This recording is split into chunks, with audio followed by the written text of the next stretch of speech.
Welcome, everyone, to Registrar Corp's mini MoCRA webinar today, where we will be discussing MoCRA's requirements for adverse events. Our mini MoCRA sessions are designed to give you quick details and information about specific topics that are needed for compliance under MoCRA and include any necessary developments that occur.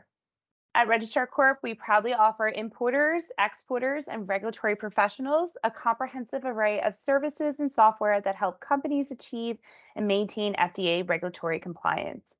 We understand how daunting FDA compliance can be. Our team of qualified experts provide the support you need to help you keep your supply chain compliant and to protect consumers, your brand, and reduce the risk of costly disruptions to your business. I'm Jacqueline Belomo, the Director of Cosmetic Services and Software at Registrar Corp, and I support the team on regulatory guidance and requirements for cosmetics, as well as providing support on our Cosmetry Product Manager and GMP software. Thank you to all our participants today. We look forward to providing you with important information necessary to understand MoCRA and its requirements. Here's our agenda for today's mini session. We will first go over the adverse event definitions. Very important to understand how these terms have been updated for cosmetic products. We will then review adverse event requirements, who is responsible for reporting serious adverse events to FDA, and what is now required for all reported adverse events. We will then dive into how to prepare. As many of you might know, that reporting adverse events and reporting serious adverse events to FDA happens this year, December 29th, 2023. So very important to go over how to prepare in the next few months. And then lastly, answer some questions that all of you might have on how to prepare for this upcoming regulation.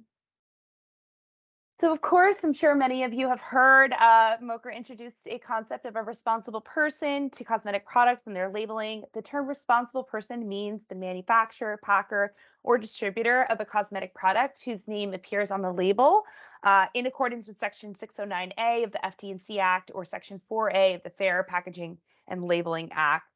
MoCRA states that the responsible person is charged with conducting certain activities related to the product, such as the product listing, adverse events related to the product, safety substantiation, labeling, and fragrance allergen disclosures and records. The term adverse event means any negative health-related event associated with the use of a cosmetic product. More importantly, the term serious adverse event, MoCRA defines a serious adverse event as an adverse event that results in or requires medical intervention to prevent death or life-threatening experience, an infection or inpatient hospitalization, a persistent or significant disability or incapacity, or a congenital anomaly or birth defect. MoCRA broadens the scope of what constitutes a serious adverse event to account for considerations relevant to the cosmetic sector. This includes significant disfigurement other than as intended under conditions of use that are customary or usual, such as serious persistent rashes or infections, second or third degree burns, significant hair loss, or persistent or significant alteration of appearance. So very important. MoCRA made sure to add to the existing definition for serious adverse event to account for those serious adverse events that can occur using cosmetic products. We'll now dive into the requirements. So receiving adverse events. The responsible person shall receive reports of adverse events through a domestic address, domestic telephone number, or electronic contact information included on the cosmetic product label. So very important to note that this will be required as of December 29th, 2024, to have a responsible person contact which a consumer can report adverse events. MoCRA requires, very important to note next, is unless FDA provides guidance that would allow for more flexibility, the required contact information will be required on the inner container and the outer container. MoCRA defined that it should bear a label that includes, per this language, those definitions in the FD Act, which applies to MoCRA, that explains a requirement made by or under authority of this chapter that any word, statement, or other information appear on the label should not be considered unless that statement and other information also appears on the outside container or wrapper, or is easily visible through that outside container or wrapper. So MoCRA uses that language, bear a label, very importantly to define the requirement for the inner and outer container. So in other words, the default rule under the FD&C Act is that the labeling requirements apply to both. So there was a lot of questions about this. It has been further defined after looking deep into the FD&C Act of to bear a label and what that means. Final guidance will provide how the contact information will be required to be displayed on the label. That is still in FDA's hands, so we hopefully will hear soon on that. Serious adverse event reporting. So in the event of a serious adverse event associated with a cosmetic product, the responsible person must submit a report within 15 business days after receiving information of the event. A copy of a label on or within the retail packaging of the cosmetic product must also be included into the report. Report to FDA all new and material medical information received for 1 year of the initial report to FDA, no later than 15 business days after the information is received by the responsible person. So this slide is very, very important. We're going to go into further detail later on how to prepare, but note that the serious adverse event reporting starts this year. So you will need to report serious adverse events to FDA. So important for us together to review what you need to do in order to make sure you're prepared to take on a serious adverse event. It's important to also understand exactly what it means by an adverse event report. Adverse event reports are not construed as an admission that the product in question caused or contributed to an adverse event. The responsible person can conduct an investigation and can include with the adverse event submission a statement denying that the product involved contributed to the adverse event, and FDA must provide this statement as part of any public disclosure related to the reported event. Cosmetic products adverse events is somewhat more complicated as people use multiple cosmetic products as one and then multiple products to remove the cosmetics, right? So there can be varying reasons for an adverse event to occur.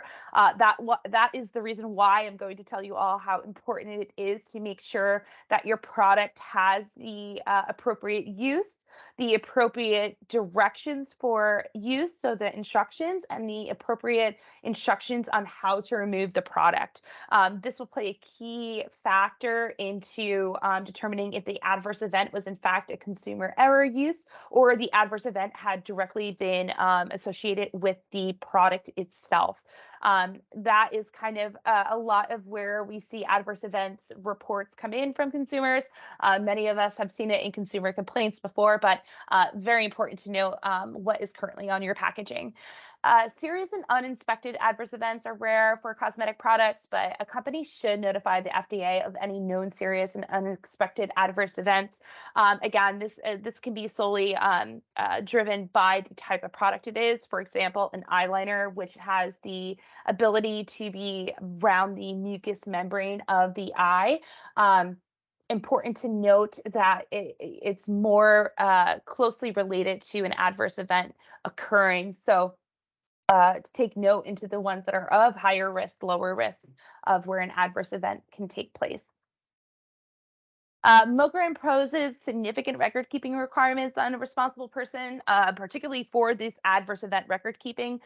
Records of adverse event reports must be maintained for 6 years, and FDA must be able to access them during inspections. Small businesses have less of a burden, but must still maintain them for 3 years.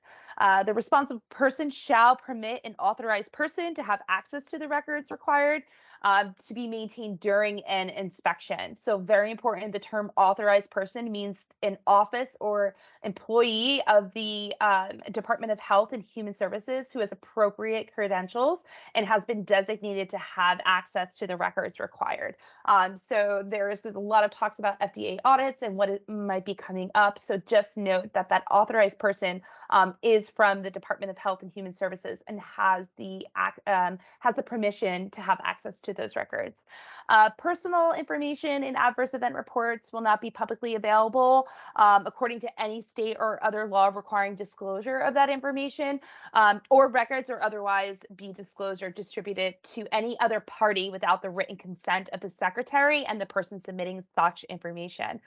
This is very key into keeping a lot of that public health information private, a part of the medical records or whatnot that would be collected during an adverse event investigation. We cannot talk about adverse event reports and record access without talking about inspections and record access. FDA has long had the authority to inspect cosmetic facilities under Section 704 of the FD&C Act. MoCRA adds specific records access provisions for FDA inspections. The FDA authority to access these records are related to a cosmetic product under certain circumstances. That is, if the secretary has reasonable belief that a cosmetic product, including an ingredient in the cosmetic product and any other cosmetic product that the secretary reasonably believes is likely to be affected in a similar manner, is likely to be adulterated such that the use or exposure to such product presents a threat or serious adverse event, consequence, or death to humans. Each responsible person and facility shall allow FDA of reasonable time and with reasonable limits a manner to have access. So that was a lot of law, and that was a lot to take in to understand, but FDA cannot just come in and say, we would like to see your adverse event records. FDA has to have a reasonable belief that the product or ingredient in the product or the manufacturing of that product and other cosmetic products are affected to be adulterated, or the exposure of that product presents a reasonable public health threat that becomes a serious adverse event health consequence. So very important to know during FDA inspections what they're allowed to see, what they're not allowed to see. There are limitations on records, what FDA can access. FDA does not have access to cosmetic formulas and recipes, administrative or research data, but it will have access to safety substantiation data. FDA does not have inspection authority to access financial data or sales data. And FDA may also request a list of ingredients in a product's fragrance or flavor if they may have contributed to a serious adverse event. So very important to know all of these important parts about the record access and provisions that FDA is allowed to access during an inspection. We also have to touch upon mandatory recall. So in regard to mandatory recall, if FDA determines there is a reasonable probability that a cosmetic is adulterated or misbranded and the use or exposure to such cosmetic would cause a serious adverse health consequence or death, the secretary shall provide the responsible person with the opportunity to voluntarily cease distribution and recall such article.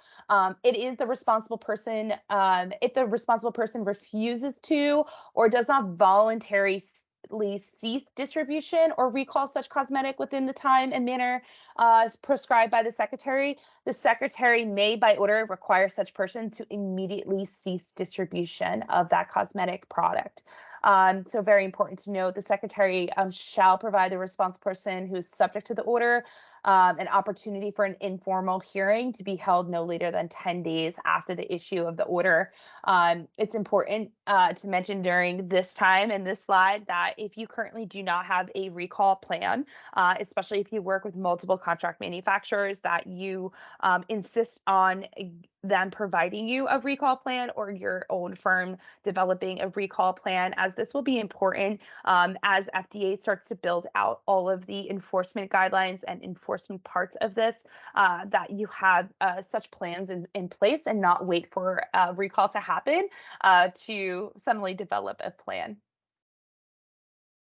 So some common questions around adverse event reporting. So when does FDA expect to receive serious adverse event reports? So FDA's enforcement provisions for adverse event reporting go in effect December 29th, 2023.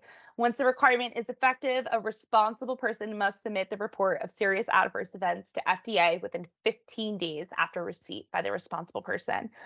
So many of you are probably asking, well, how can serious adverse event reports go into effect when the labeling for adverse events on the cosmetic product doesn't go into effect until next December? So the best way I can answer this to you is that FDA announced that a responsible person should submit reports for serious adverse events online via that MedWatch form. They use the safety portal and the MedWatch form 3500A for those mandatory reports. As we all know, with technology, there is multiple ways consumers can reach brands through email, through telephone, through regular mail, through comment sections on websites, through Instagram. So those channels of communication all have to be understanding what it means when they receive some type of adverse event or serious adverse event. So very important to note that that will go into play and you're expected to report to FDA. And then what kind of adverse event records must be maintained? So FDA has not provided any guidance on compliance with this requirement, but in preparation, be prepared to keep all reports and related records, such as records of communication with the reporters, records of responsible persons, assessment of the report, and all medical information associated with a cosmetic product. So very important to start that record keeping now. How to prepare. So many of us in the cosmetic industry never had to be daunted with the serious adverse event reporting. Those in the drug cosmetic sector have a little bit more familiarity with this, so it's important to understand how to prepare now. It's important that your firm establishes a standard operating procedure on how to handle adverse event reports. In order to prepare for adverse event reporting requirements, firms to first determine for which products they are identified as a responsible person on the label. Then identify an individual within their firm who will be responsible for reporting the reporting process. As an alternative, you can work with an outside service provider like Registrar Corp in order to ensure that reports are being reviewed and proper reports are filed with FDA within 15 business day with that 15 business day requirement. This individual in your firm needs to be prepared to evaluate the current reporting system and ensure that the approach and method to monitoring and investigating adverse events addresses the key requirements. This would include the design or database to manage collected reports, the intake system with policies and procedures for adverse events that are reported, and the appropriate designated staff to handle.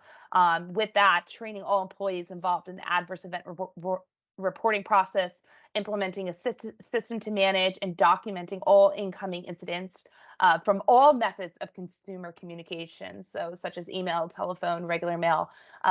Importantly, ensure that all expedited serious adverse events are filed within that 15-day days to adhere to that FDA timeline. Lastly, it's very important to establish the best practice for post-market surveillance process, as you must report all new medical information as well. The responsible individual also needs to evaluate the timelines and process for measuring whether an event is reportable to FDA and evaluate timelines and processes for reporting that new information. So again, a timeline when you receive the report, how many hours to contact the reporter, back to see if it is a serious adverse event. There's a lot that goes into this. So if you're unfamiliar with the way that this works, very important to start to prepare and educate yourself now.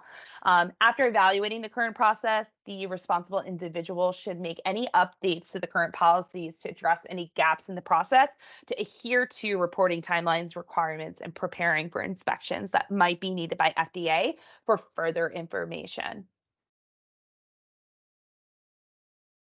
So again, we love sharing who is responsible. Anyone who knows our mini sessions, we always like to make it educational as overall for MoCRA. So as you can see for the facility, registration, GMPs, inspections, recalls, record access, responsible person, product listings, adverse event reporting, safety substantiation, labeling, fragrance, allergen disclosures, and recalls. Ingredient suppliers will have a lot on their plate as well. Many of them think that that they are exempt from this, but They will be required to help with safety substantiation testing or analysis of ingredients. They will also have to give fragrance allergen disclosures.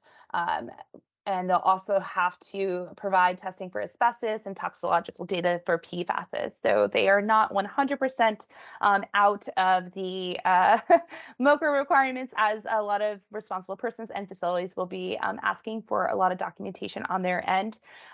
Special to note too that I mentioned the recalls in both facility and responsible person, because if you are a responsible person that uses a contract manufacturer, it's important the facility has a recall plan with their RPs so that when they're working with a responsible person on the label, that they are able to help and make sure they execute a recall properly and within the limits of FDA's timelines and requirements. And then lastly, the MoCRA timeline. This is going to be your guide for the next few years. As you can see, a lot of provisions are due at the end of this year. Registration, listing, adverse events, safety substantiation, labeling for professional cosmetics. Important to note how quickly these regulations are going to be coming up.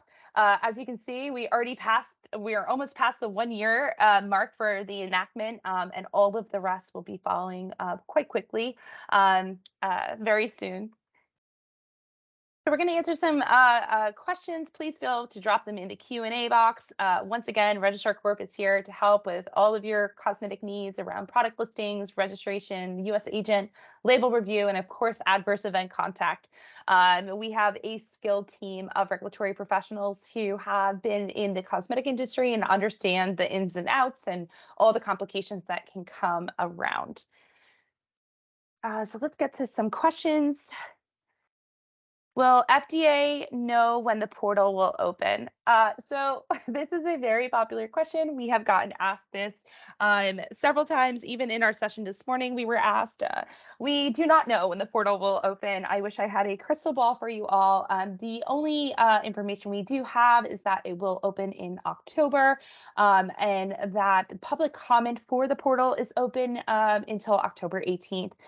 Important to note, FDA last Friday released the structured product labeling validation document. It's 270 pages of how to create an SPL document, how to format in the XLM that is required. So there is lots around how FDA is trying to prepare everyone for the portal. So as we get more information, we can assume we're getting closer and closer to portal date opening. So, but FDA has been very clear that the dates of all of these provisions are not changing. So that December 29th date is staying where it is because FDA has no power to change that date. That date was set by Congress. So very important to know. Anyone thinking that the portal might get extended, it will not. Adverse event reporting happens this year, but not required on the label until next year. How does that work? Yeah, so FDA was very actually mindful of the updates that would happen to a label.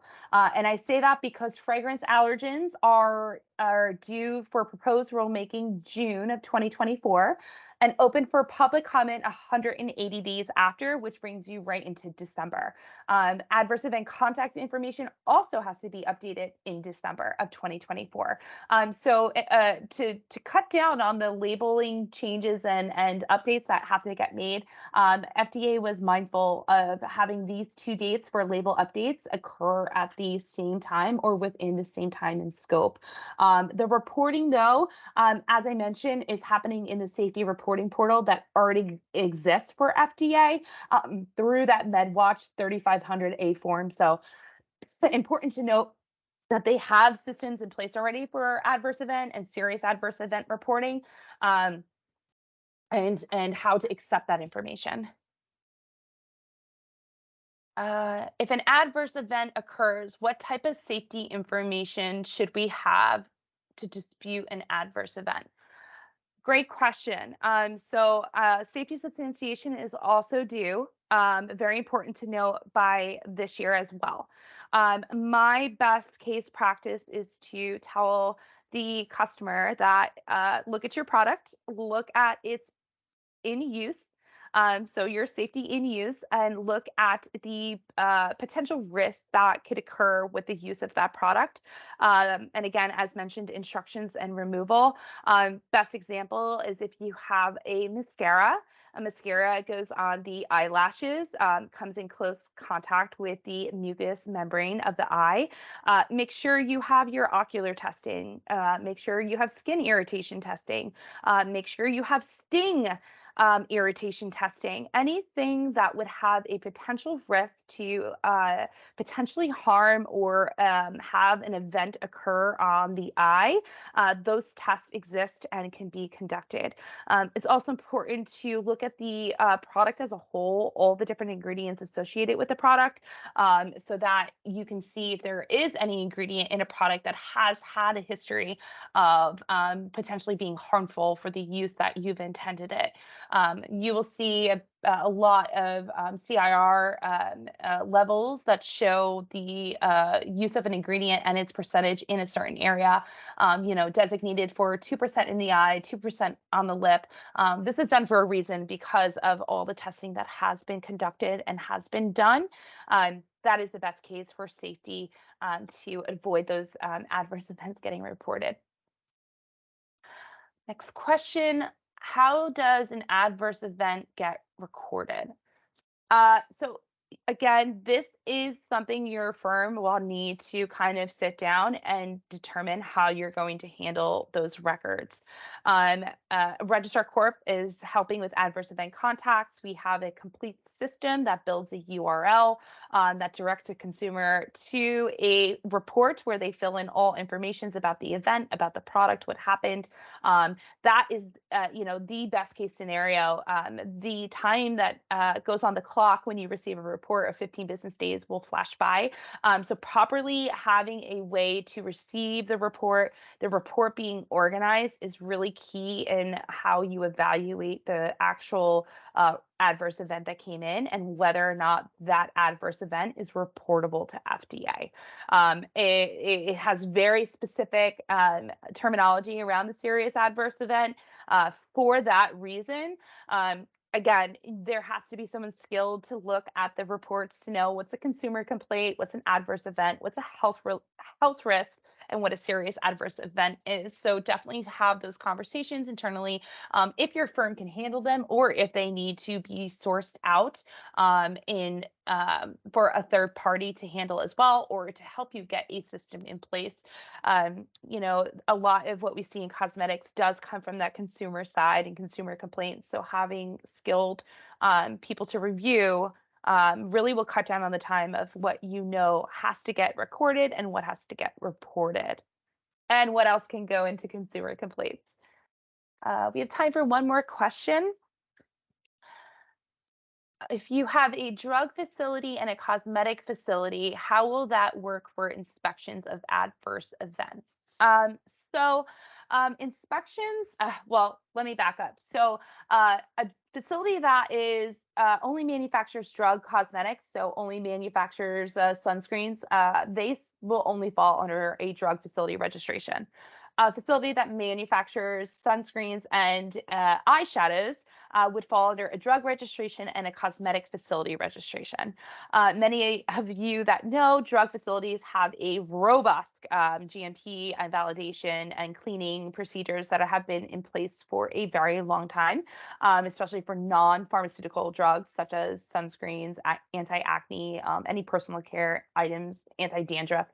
So important to note that that FDA has established that if a facility does both, they will need to hold both registrations, and that will come into play to establish the sections of the facility that have the drug manufacturing and the cosmetic manufacturing, because under the assumption they will be slightly different due to the validation of drugs versus the good manufacturing practices in cosmetics. So when just by past occurrences, if an FDA auditor does come in for a cosmetic product, the inspection would lead you to believe that they're allowed to inspect your cosmetic product records to do with that product, or similar products or products associated with the ingredients in those products. So do note that there is definitely a line between the two. That's not to say that FDA might suspect that a drug cosmetics might be implicated as well in an adverse event. But FDA has made it clear that those two would have to be required for facilities that manufacture and process both. Um, but we are still waiting for those GMP proposed rulemakings to come in. Hopefully, we will get those soon, and we can have a better understanding about the adverse event inspections and record keeping, and everything that would go along with how to comply with those type of requirements. So I just want to thank everyone once again for joining us. We will continue to do these monthly MoCRA sessions. We hope that everyone is learning and enjoying all of the information. We also have a beauty matter webinar coming up in November with some myth busting and misconceptions. So please look out for that email. Thank you so much for joining us again. Hope to see you next month.